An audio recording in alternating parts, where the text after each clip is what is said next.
आज हम भारतीय संविधान से संबंधित महत्वपूर्ण प्रश्न को कराएंगे। इसमें जो है अनुच्छेद से संबंधित प्रश्न हैं और ये ऐसे प्रश्न शामिल किए गए हैं जो एग्जाम में बार बार रिपीट होते हैं। आपको बता दूं कि ये जो है state PSC, SI, constable, SSC exam के लिए महत्वपूर्ण है। तो चलिए आइए देखते हैं पहला प्रश्न क्या कहता है। संविधान सभा द्वारा पारित अंतिम रूप से पारित संविधान में कुल कितने अनुच्छेद तथा अनुसूचियां हैं? जब संविधान सभा ने पारित किया उस समय कुल कितने अनुच्छेद और अनुसूचियां थी? तो इसका जो सही आंसर होगा वो ऑप्शन सी सही है। अनुच्छेद 395 और 8 अनुसूचियां। जब संविधान बन के तैयार हुआ उस समय कुल अनुच्छेदों की संख्या जो थी वो कितनी थी? 395 और अनुसूचियों की जो संख्या थी वो कितनी थी? 8। नौवीं अब जो है देखा जाए वर्तमान में तो अब जो है वो कितनी अनुसूचियां हो गई हैं? 12। मतलब कितनी जुड़ गई? 4। तो 8 तो पहले थी, तो नौवीं कौन सी जुड़ी है? नौवीं अनुसूची जो है वो पहला संविधान संशोधन 1951 ये जो है भूमि सुधार संबंधी प्रावधान जो है वो जोड़ा गया और अनुसूची कौन सी थी? नौवीं। वहीं जो 10वीं अनुसूची थी, 10वीं वो जो है 52वां संविधान संशोधन 1985 में जोड़ा गया। वो क्या था? दल बदल संबंधी कानून। वहीं 11वीं अनुसूची जो है वो कब? 1992 और लागू जो है वो कब से हुई? 1993 से। ये क्या था? ये पंचायतों से संबंधित प्रावधान। वही जो है 12वीं अनुसूची 1992 लागू 1993 में हुई। 1993 में वो 12वीं अनुसूची कब जुड़ी? ये जो है 74वां संविधान संशोधन और ये जो है 73वां संविधान संशोधन। मतलब 73वां संविधान संशोधन अधिनियम 1992 लागू 93 से हुआ। ये क्या था? वो ग्राम पंचायतों से संबंधित प्रावधान थे। जबकि आप जो है 12वीं अनुसूची को देखेंगे तो वो 74वां संविधान संशोधन 1992 लागू 1993 से है, नगर पालिकाएं संबंधित कानून जो है। तो इस हिसाब से जो है वर्तमान में 12 अनुसूचियां हैं। ठीक, चलिए आइए देखते हैं। वर्तमान समय में भारतीय संविधान में गणना है ना, गणना की दृष्टि से कितने अनुच्छेद और कितनी अनुसूचियां हैं? तो गणना के हिसाब से बोल रहा है, तो यह ध्यान रखिए रहिएगा। गणना के हिसाब से इसका जो आंसर होगा वो डी होगा। 443। अब तो 448 से भी ऊपर हो गए हैं, है ना। तो ऑप्शन के हिसाब से यही सही है। और 12 अनुसूचियां, ये सही है। जब गणना वर्ड जुड़ जाए तो जो अंदर के अनुच्छेद हैं, उप अनुच्छेद जिसको बोलते हैं, सब आर्टिकल, वो जो है उसको भी हम जोड़ेंगे। जैसे आप एक उदाहरण के तौर पे समझिए, जैसे 19 है, अब 19 के अंदर ही उप अनुच्छेद हैं, उसको भी हम एक जोड़ेंगे। जैसे मान लीजिए 19 है, 19(1)(a), 19(1)(b), C, D, ये सबको जोड़ेंगे हम। 19(1)(e), 19(1)(f) तो हटा दिया गया, संपत्ति का मौलिक अधिकार था 19(1)(f) में, तो इसको जो है 300(a) में ले जाया गया, कानूनी अधिकार बना दिया गया, तो इसको हटा दिया गया। और 19(1)(g), अब 19 तो एक हो गया, अब इसको b 2 जोड़िए, इसको 3, ये सब जोड़ते जाएंगे। अगर ऐसे जोड़ेंगे, ऐसे गणना करेंगे तो ये जो है गणना है, अगर ऐसे करेंगे अनुच्छेदों के, तो आप जो है 448 पहुंच जाएंगे, है ना। तो गणना के हिसाब से आए तो 448 और 12 अनुसूचियां, ये ऑप्शन के हिसाब से देखेंगे तो 443 आप टिक कर सकते हैं, है ना। वर्तमान भारतीय संविधान के अनुच्छेद की कुल संख्या कितनी है?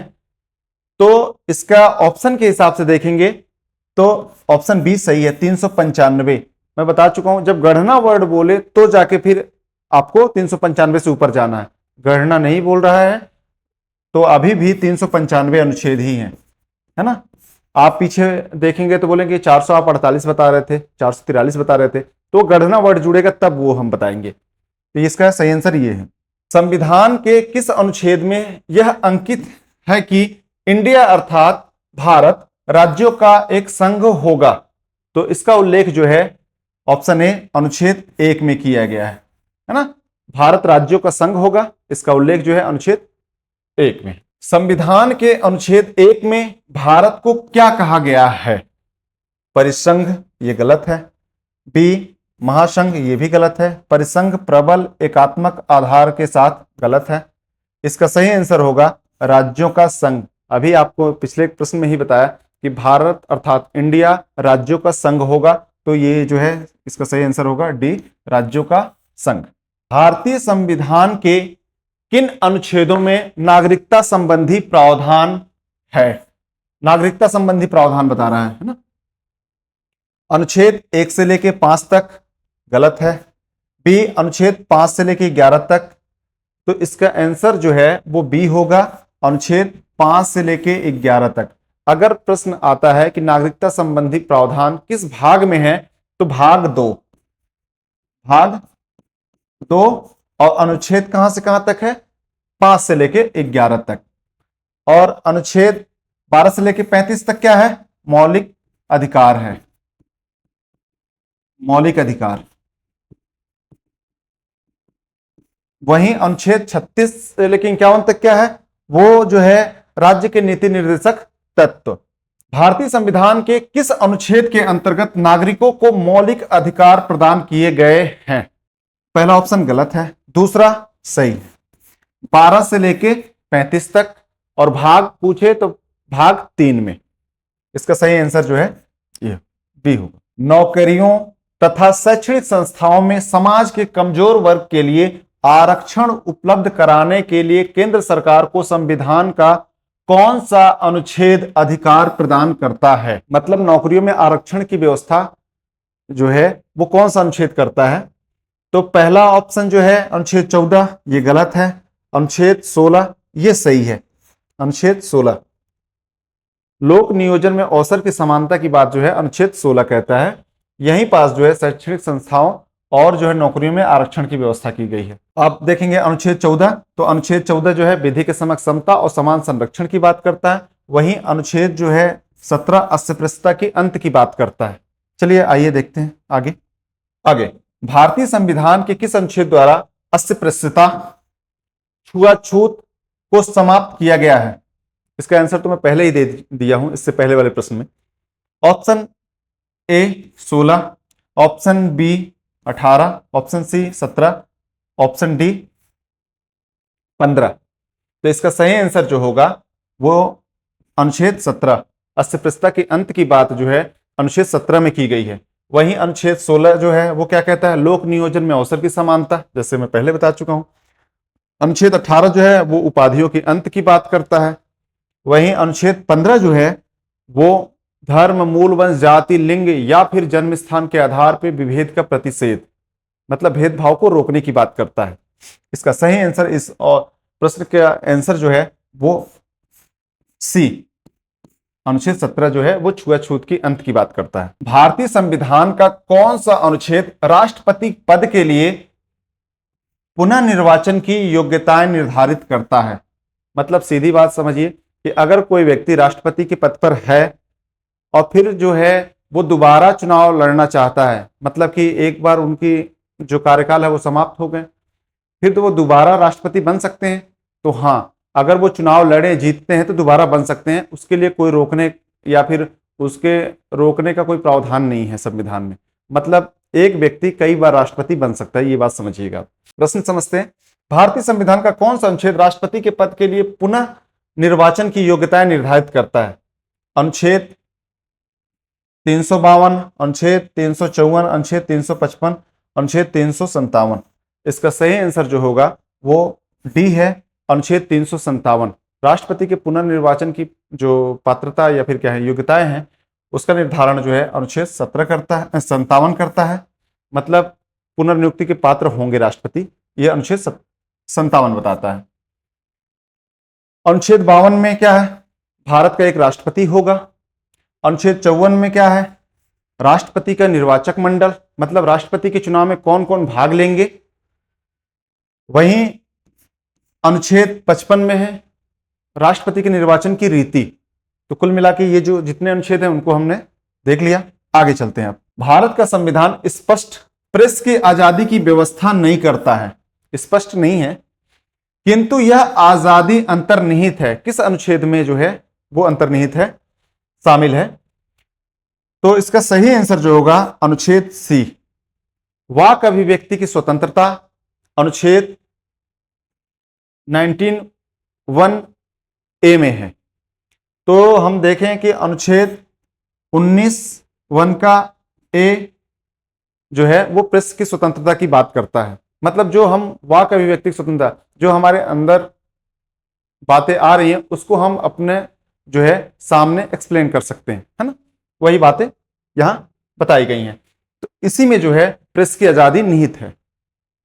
अब अनुच्छेद 14 क्या कहता है? विधि के समक्ष समता और समान संरक्षण की बात करता है। मतलब विधि के सामने सब लोग एक समान है। अनुच्छेद 17 अस्पृश्यता का अंत, जैसे पहले प्रश्न कर चुके हैं।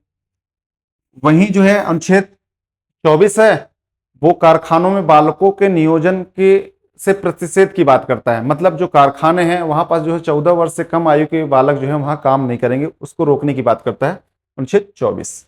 इसका सही, इस प्रश्न का सही आंसर जो है वो सी है।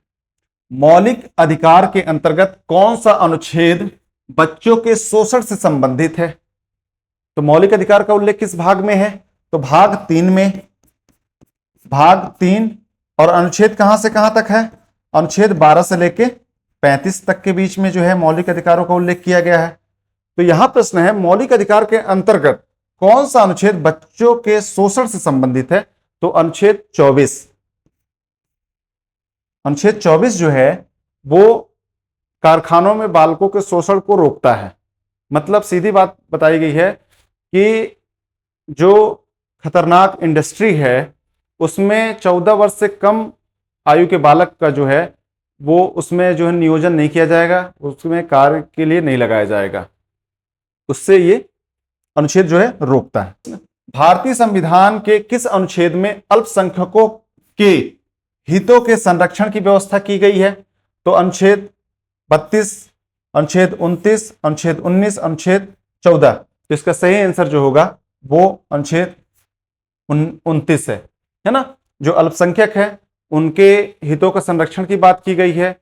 वो किसी संस्था की स्थापना कर सकते हैं, उसके अध्यक्ष बन सकते हैं, वो सबकी स्वतंत्रता जो है अनुच्छेद 29 में बताई गई है। वहीं अनुच्छेद 32 जो है मौलिक अधिकारों के उल्लंघन पे जो है सुप्रीम कोर्ट में रिट दायर किया जा सकता है, जिसका उल्लेख अनुच्छेद 32 में है। मतलब सुप्रीम कोर्ट में आप रिट दायर करेंगे तो अनुच्छेद 32 के तहत।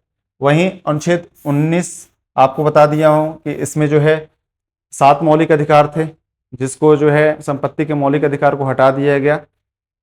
अब जो है 6 बचे हैं इसमें 19 में। वहीं अनुच्छेद 14 जो है विधि की समक्षमता और समान संरक्षण की बात की गई है। तो इसका इस प्रश्न का सही जवाब जो है वो बी है।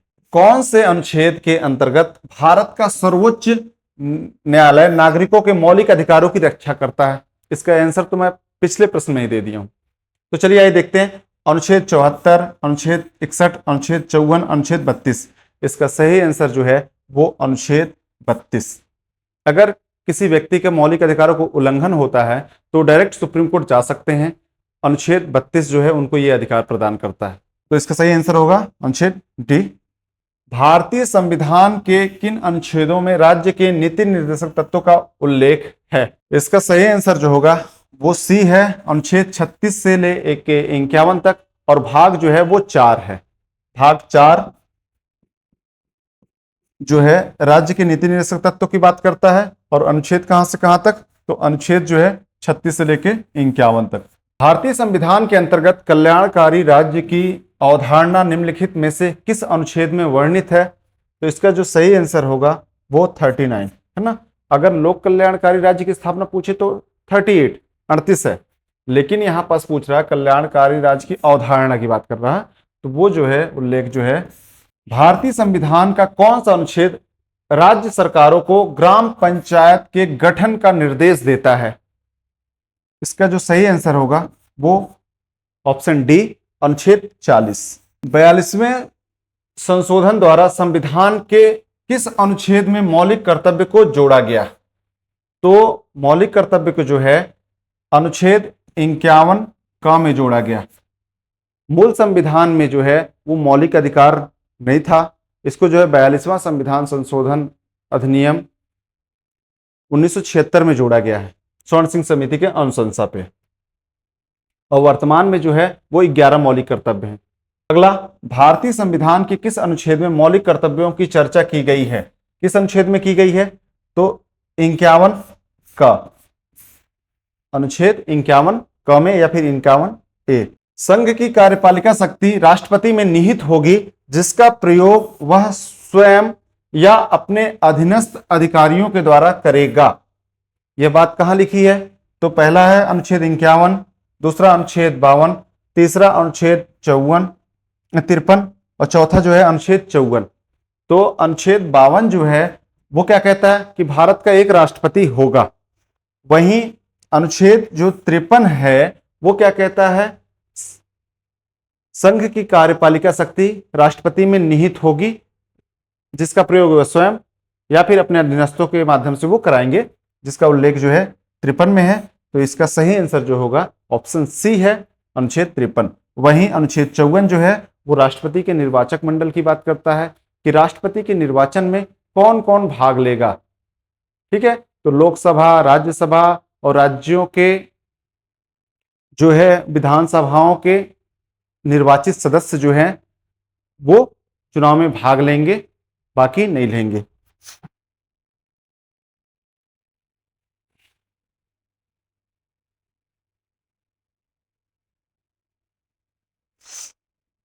आगे,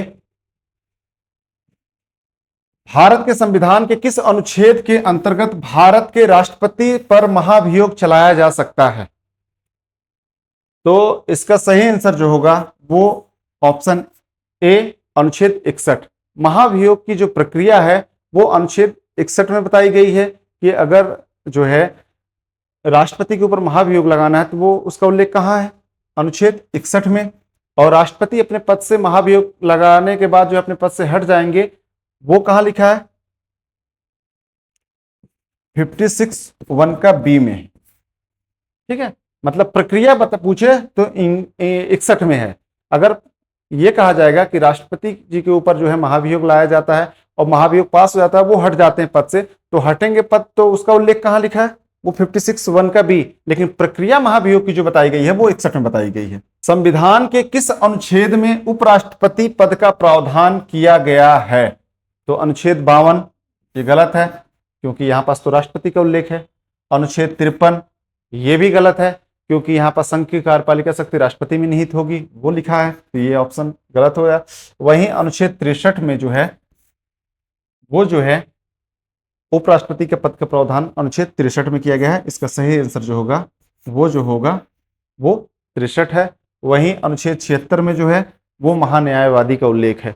अब यहीं से महान्यायवादी का उल्लेख 76 में किया गया है। अगर आपको राज्य के महाधिवक्ता की बात करें कि राज्य के महाधिवक्ता का उल्लेख कहाँ है, तो आप जो है 89 जोड़ देंगे यहाँ पास, तो यहाँ पास जो है 5, यहाँ 8 दूना 16, 165 में दिख जाएगा। राज्य के महाधिवक्ता का उल्लेख जो है अनुच्छेद 165 में है, जबकि वहीं महान्यायवादी का उल्लेख अनुच्छेद 76 में है।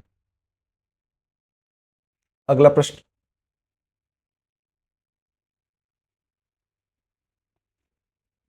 संविधान के किस अनुच्छेद के अंतर्गत मंत्रीगण सामूहिक रूप से लोकसभा के प्रति उत्तरदायी हैं? ऑप्शन ए, अनुच्छेद 73, अनुच्छेद 74, अनुच्छेद 75, अनुच्छेद 76। इसका सही आंसर जो होगा वो अनुच्छेद 75 होगा। ऑप्शन के हिसाब से अनुच्छेद 75 सही है। अगला प्रश्न, संविधान का कौन सा अनुच्छेद मंत्रिपरिषद के गठन के बारे में आधारभूत नियम निर्धारित करता है? इसका सही आंसर होगा अनुच्छेद 75 सही है।